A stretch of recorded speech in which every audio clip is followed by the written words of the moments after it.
How many of you have seen Jesus since you believe? And he's leading you physically? You have not. None have.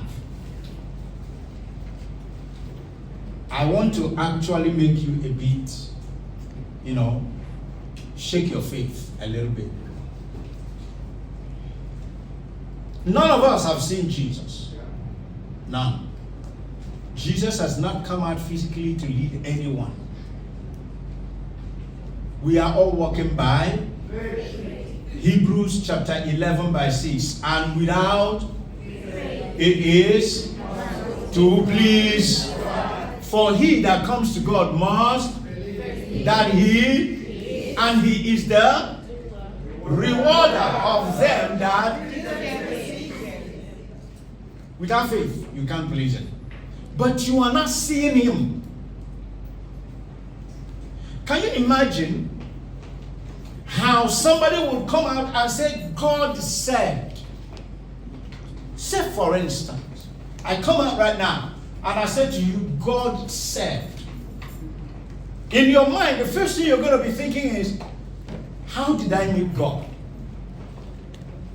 How was I sure it was God?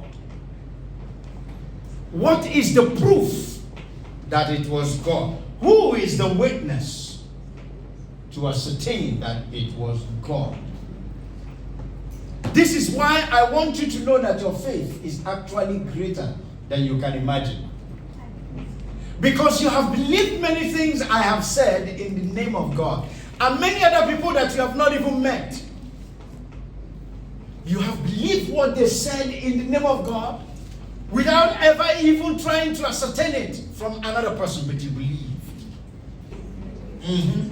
You have a great faith, greater than you actually know that you do.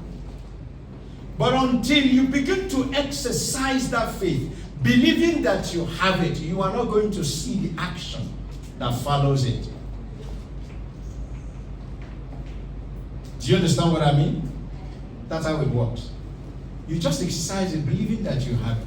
Now, let me give you another example. You see, because I have two legs, if I'm sitting down and I want to get up, unless I have pains that I am sure about, I know that I'm having this pain, I can't stand up. Do I worry about standing up? How many of you here are worried about standing up from your chair, but you don't have any pain at all? Are you here wondering, how am I going to stand up from this chair and walk back home? No. You simply spring up if your mind says, oh, go to toilet, or it's time to go home, or get up and greet one another. You simply do what? Spring up. You're not worried about how that's going to happen. Because in your unconscious and subconscious, and even your conscious, you already know that you can walk. It's not a worry. That's faith. Faith is just do it. Iyke took it from the Bible. Just do it. Just do it. That's faith. That's faith. Now somebody may say, what if it doesn't work? Don't worry about it working. You are not the one to walk it. You walk the faith. Faith works the problem. My job is walk faith. Activate faith. Do faith. It is the situation that will respond to faith. Faith will deal with that. But I have to wake up faith first. So, in many ways, we have doubts in our mind, in our subconscious. Let me give you one example.